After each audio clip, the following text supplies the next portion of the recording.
Oh, I think this will be the last video because I'm late in the night and didn't make my run yet. I want to run outside and listen to music and go fucking nuts. Because I cannot take a shower unless I'm sweating. I have done physical effort. I don't know. I have this weird thing about me. I really need to run outside. And my maladaptive daydreaming is like some energy. Like I've noticed that it's like some potential energy that would just went in about. If you know what maladaptive daydreaming is, if you have experienced it, then listen to me. My experience was that I jumped around my room, and I kept jumping around my room and seeing shit, and it would continue for like 6 hours if I didn't stop it by force. I literally tried it once; it was 6 hours. Like holy fuck, like that's a strong addiction and a lot of wasted time. But now I realize like it's like potential energy that tries to propel me in a direction, and because like it cannot handle my weakness and the lack of ability to make it a reality in real life, it just throws me into a daydream so that I don't get to suffer meaninglessly, like because it's worthless anyway. Whatever. Yeah. But I learned to recently just take that energy that comes from music. It has a trigger in music and use it to run outside. So that makes a big difference because now I can like literally run instead of like bouncing around like an autistic fucking mad fucking lunatic. And fucking piss off my parents and the fucking neighbors. I can run outside and it will look like I'm jogging and it will literally tire my body and like properly train me so I can propel it into something good, you know? So that's why I want to do after this last video is over. The next video will be another day. I don't want to film it right now. Okay. Um okay. So okay, now this one is cool. Some men seem to attract success, power, wealth, attainment. What does attainment mean? With very little conscious effort. Others conquer it with great difficulty. Still, others fail altogether to reach their ambitions, desires, and ideals. That's probably you. And if it's not you, then congrats. Like, whatever.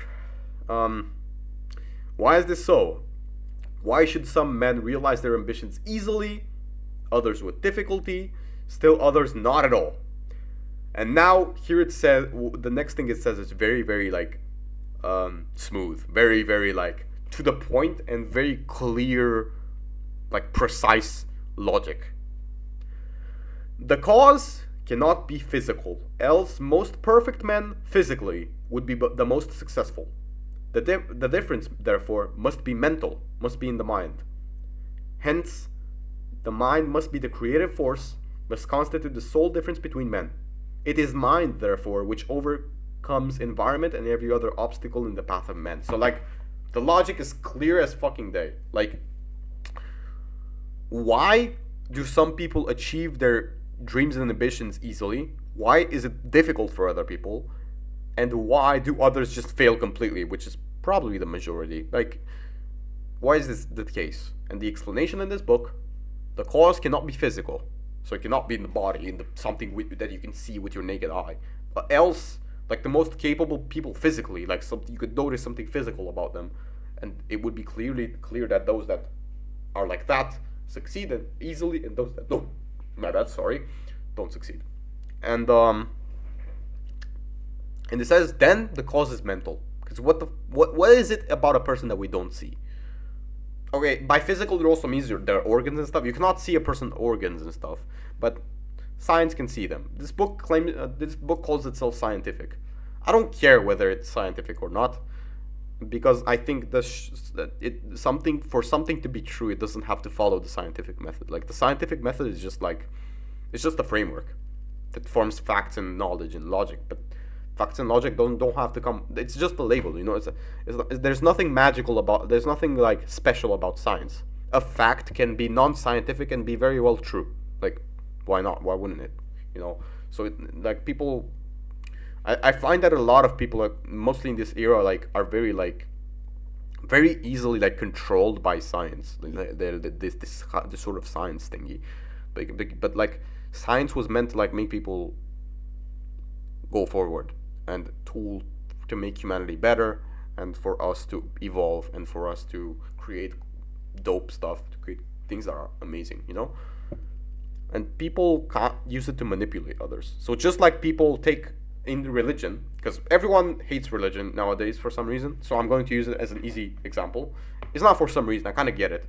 Because back in the medieval ages and back in the past, religion, the message of the Bible and stuff, has been twisted to control people and to make them afraid of hell and make them afraid of God and shit like that.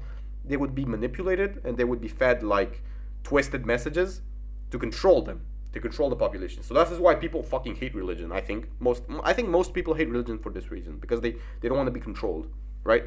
They don't want to be like manipulated. But the entire message of but I think the entire thing is happening all over again, but with science. Like, people are taking science, are taking the word of scientists and research and twisting it. Because honestly, be honest with me, where do you get your scientific facts from? You probably Google it. You probably go to some article. That article is written by a human being just like you, that probably read something and interpreted it in their own way, or maybe even wrote it to twist the data and the results to bend to their own ideologies and their own ideas. So you're getting manipulated with science. You think science is your best friend, and if something is scientific, there's nothing to worry about. No, people can manipulate you with science, can bend the message of science just the way they bend the message of religion. It's easy. Like, I'm gonna do it right now. I can tell you that it's scientifically true that apples and bananas are bad for you and make you tired. That can be a scientific fact if you like twist the facts. And that's scientifically true. Like, if you ask a scientist that, they cannot deny it, because when you eat a banana, it takes energy for your stomach to digest it. So it's literally scientifically true that if you eat a banana and an apple, it consumes energy out of you. But you see how I twisted the message? Like, apples and bananas are good for you because digesting them takes you off your energy, but then it gives you energy because it gets turned into nutrients and all that stuff that gives you energy. So I basically manipulated you and told you something that is bullshit, even though it's scientifically true. You see what I did here? I just told you a part of it that is true. And I didn't tell you the rest of the story. If I told you the entire story, you would be like, okay, apples and bananas are good for me. Easy. You probably agree that apples and bananas are good for you if you don't want to wear a fucking tinfoil hat, right? It's common sense. But I just scientifically managed to fucking manipulate you by telling you a scientific fact, mind you. It's a scientific fact that you get tired, you lose energy from digesting apples and bananas. I didn't say digest. I just said if you eat apples and bananas, you lose energy. Scientific fact. Because digesting it takes energy. But then it gets converted into it. I didn't tell you the full story. You see how easily I manipulated you? Very easy to manipulate you with a scientific fact, mind you.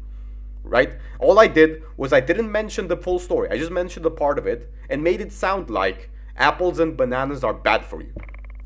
Can you see how easily science can be bended into manipulating you? So it's no different from religion. Like, you can take religious messages in the Bible and twist them and say that God is going to banish you and make you go to hell if you don't suck my cock right now.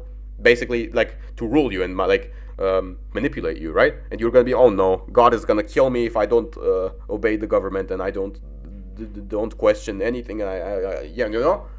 But the same thing can happen with science. Someone can call it a scientific fact and manipulate you with it because they don't explain it, like, either don't explain the full story, they bend it or twist it, the research, because it's just a human just like you, looking to write shit just like you know? So, like, it's not ideologies that you should trust. It's not science that you should trust. It's not religion that you should trust. It's not anything that you should trust. It's people that you should trust. If you trust a person, trust whatever they say, whether it's scientific or not. I trust, for example, one of the people I decided to trust, because trusting them seems to help me with my life and seems to be a good thing for me, is Hamza Ahmed. He's a self-improvement YouTuber. I don't know if you hate him. I don't know. I don't care. I say whatever I want. If I trust him, it's my decision. And if you want to criticize it, do it in the comments or something. I'm actually kind of curious to hear what you have to say, because, like, why the fuck would you criticize them? You probably have something very interesting to say if you genuinely think Hamza Ahmed is, like, okay, oh yeah, maybe he's a bit sexist, I think, like, or maybe, like, he says, like, the gender roles and everything. Honestly, in my opinion, like, I do have some leftist things in me a little bit. Like, I do believe that there could be girls that are, like, really badass and they can beat you up, maybe, you know. Like, I don't say nothing to anything. Like, for example, Andrew Tate says that girls are pussies and they cannot do anything, and men are strong. That's basically something that Andrew Tate says. I don't agree with it. It doesn't flow with me. I like to believe that like all sorts of people exist, and like categorizing them by that way is a bit limited thinking. That's what I think I like to believe. And I watch Hamza, and I take the stuff that I want, take the stuff that I need, take the energy that I need out of his videos, and the stuff that he says about, I don't know, family and stuff. I think about it. I think it through. Because if Hamza says it, I think it through. So it's not science that you trust. It's Andrew Huberman. If you watch Andrew Huberman's podcast, then you're trusting Andrew Huberman, not science. Because Andrew Huberman can present to you the information in any way, shape, or form, and twist it in any shape or form to make you believe something. But you trust that Andrew Huberman tells you the information in a very, like, well-interpreted light. Because even he's interpreting it. Nobody can say something absolute and factual. Everyone interprets information because information is inherently meant to be interpreted. There's no such thing as absolute fact. It's interpreted. It's a reality that is interpreted in a certain way. And most things are interpreted and processed by the human mind in a certain way to make a prediction. There's no such thing as a fact and not a fact, and there's no such thing as facts and logic. Because you probably are manipulated even if you think like you only listen to facts and logic. Yeah, sure. Yeah, be careful. Okay, like you're trusting people and you're trusting what they say to be positive and to help you. I trust the words of Jose Onfroy. For some reason, what that boy said, I'm a boy too. I'm kind of his age when he died, and I'm 20. And what he says for some reason just resonates with me. I don't care about science. I don't care about this shit. Because like people can use science as a label to just fucking manipulate you and control you. Why not? It's completely. I showed you how it's possible. I showed you how I can make you believe that apples and bananas are toxic for you. Something that is complete bullshit to any sort of common sense. I can make you believe it and say it's science fact and be right about it. Even be right about it. Because it's undeniable fact. See?